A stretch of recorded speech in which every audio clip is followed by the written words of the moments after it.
Hello and welcome to 9-inch Charge, a Warhammer Age of Sigmar and Warhammer the Old World discussion channel. Today we'll be checking out the Warscroll for Yndastra The Celestial Spear. Yndastra is one of the storied champions of Sigmar, charged with serving as his ultimate beast slayer. Streaking through the skies upon brilliant white pinions, she is the terror of the monstrous and an inspiring sight to the forces of civilization. Yndastra is a single model and a named character who carries the keywords Order, Stormcast Eternals, Thunderstrike, Hero, and Yndastra. She has a move of 12, which definitely places her among the quickest of the Stormcast Eternals, and she has the Fly ability, which means that she'll be able to leap over foes and terrain pieces in order to get where she needs to be. She has a 3+ save, which is one of the best saves in the game on its own, but with the new Mystic Shield it'd be quite easy to make this to a 2+. A wounds characteristic of 8, and a bravery of 10, which she's definitely going to need if she's going up against all those monsters with their new monstrous abilities in AOS 3. She is armed with her spear, Thengavar, and a blade of the high heavens. Thengavar is a missile weapon with a range of 18 inches, giving her a threat range of 30 inches with this weapon. It has 1 attack, hits and wounds on 2s with a rend of 2 with a damage of d6. So make no mistake, she is really accurate at hitting and wounding with this spear. The rend characteristic is great. The damage, d6, has the potential to be brilliant, but of course there's always the chance that you'll roll a 1. A flat damage would have been preferable, but still, this thing is going to hit like a dragon's maw. And especially if we're thinking about monsters, before she goes in, if she throws this spear at the monster, there's a good chance that she might be able to whittle it down 1 more pip on its damage table before she goes into combat with it. Her melee weapon, the Blade of the High Heavens, has a 1-inch range, 4 attacks, 3s to hit, 2s to wound, rend 2 again, and a flat damage of 3. This weapon is superb with rend 2 and a flat damage 3. 4 attacks mean potentially you're going to do 12 wounds on your opponent, and if she adds all-out attack on herself, you're going to be hitting and wounding on 2s with this sword. So she definitely has some really great combat prowess. However, in my opinion, where she really shines is her abilities. So let's move on and take a look at the abilities on her Warscroll. As we've already mentioned, she can fly. The next ability is the Prime Huntress. Despite her angelic appearance, Yndastra relishes in hunting the mightiest and most terrifying quarry.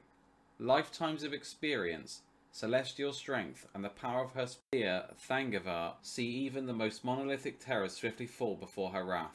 If any enemy monsters are within 3 inches of this unit, add 10 to the number of wounds suffered by those monsters when determining which row on their damage table to use.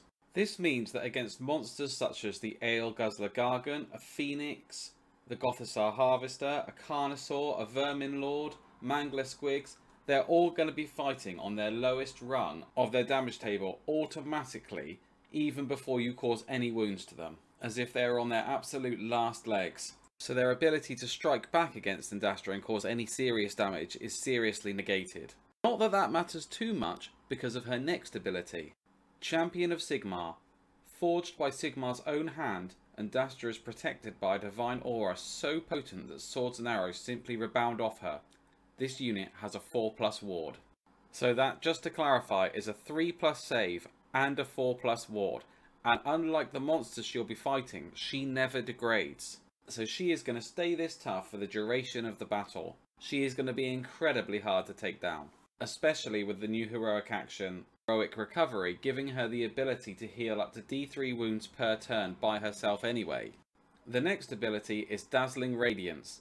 Yndastra's God Touch Radiance can call stranded Stormcast souls once more into the fray. Once per turn in your hero phase, if this unit is on the battlefield, you can return 1 slain model to each friendly Stormcast Eternals unit with a wounds characteristic of 3 or less that is wholly within 12 inches of this unit. Really good, much better than Rally that relies on you rolling a number of dice and hopefully rolling a 6. This happens automatically to any Stormcast Eternals unit within range. Especially good on those bigger Paladin sized units. I mean, you'll definitely want a free Annihilator every turn if you've lost one. And wholly within 12 is not a bad range really. We're talking a 24-inch bubble plus her base. So this is going to take up large swathes of the table. Just make sure you keep those units wholly within. Or if one dies, make sure it's the one that's not wholly within to keep the rest of the unit within for this ability. And the last ability, which is also my favourite, Hawk of the Celestial Skies. The sight of Yndastra's seraphic form soaring overhead inspires her warriors with immeasurable resolve. Do not take battleshock tests for friendly Stormcast Eternals and City of Sigmar units wholly within 12 inches of this unit.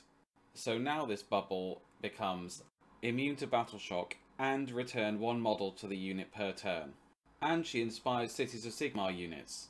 This is great for Stormcast players who want Cities of Sigmar allies, even better for Cities of Sigmar players because likelihood is you are going to take some Stormcast Eternals in your army, as 1 in 4 can be Stormcast Eternals for any city. This buff gives her great utility in either army, making her a really versatile character who is not only offensively and defensively really good, she will also tie your army together and inspire it to stand stronger in the face of your opponents.